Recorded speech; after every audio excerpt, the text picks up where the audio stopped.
three different things I do. I do the beatboxing, which that's organic, just microphone voice or just voice. Yeah. I do the electronic, but the electronic is live music. It's not like DJing, so that's more like live production. And then I also do art. So I paint.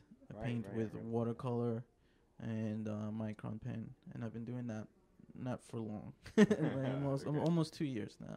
Cool. The art I started doing because it's direct. For example, beatboxing, it's my mouth, it's my lungs, my throat, my nose. It's all like a language. So when you speak, like the way I'm speaking to you, it's almost like I'm speaking to you directly from my mind. So what it does for me is that the improvisation of the music, it allows me to almost speak what I'm thinking rhythmically in my mind directly into like a language. Yeah. So that's why I like it. It's just I feel like the way my mind works, I'm not very good with a million things at once. So I feel like the more you actually prepare for something, for me, I feel like it would stress me out. You know, like having to practice and perform something and this and that. And so to me, it's always like, just let go. Don't think of anything. And when I get on stage, it's just express what I feel at the moment. You know, if I'm feeling something, it's gonna come out, but it's always gonna come out in the art form of the music.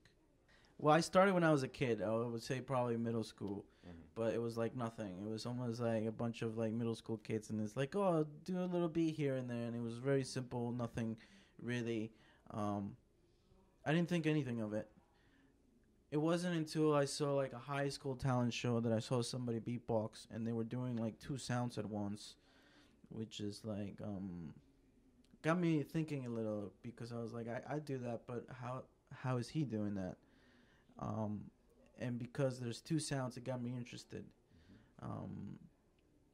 I guess I could explain that like you have your throat, you have humming, you have your mouth. If you learn to control everything, you can make two sounds, three sounds at once.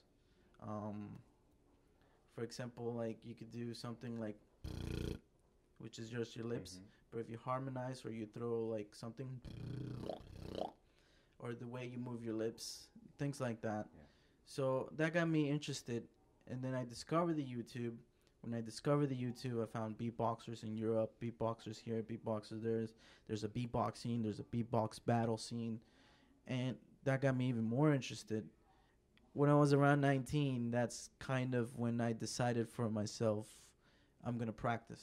Yeah. And I'm going to make something of this passion that I have. Because I've always had a passion for music. Always.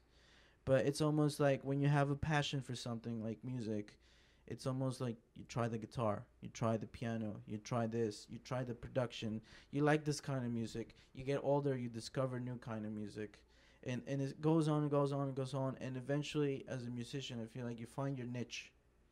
And I felt like it was pretty straightforward for me because, like I said, with improv, it's just the way it makes me feel. So I felt like that was my thing. And when I was 19, that's when I decided I'm going to start practicing. And I actually did quit college. I quit working. My parents were hating me. But I was beatboxing every day, 8 hours a day. Yeah. You know, I wasn't just staying in my room, not doing anything. I was practicing an art form which I had a lot of passion for. It was just a matter to go for it and screw what everybody else said. My only true passion with my art form and what I do, it's really to inspire people to find whatever it is that they like to do or they feel passionate about. It doesn't have to be music. It could be paint, could be any sort of art form, anything you're passionate about.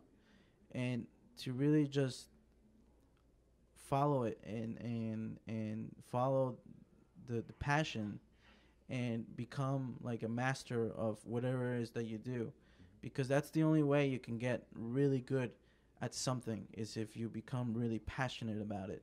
And after you do it for a while and you become almost like you're really good at it, it almost becomes like a part of you that you can't never let go, you know? And that's my only thing that I desire to do with this, just inspire people.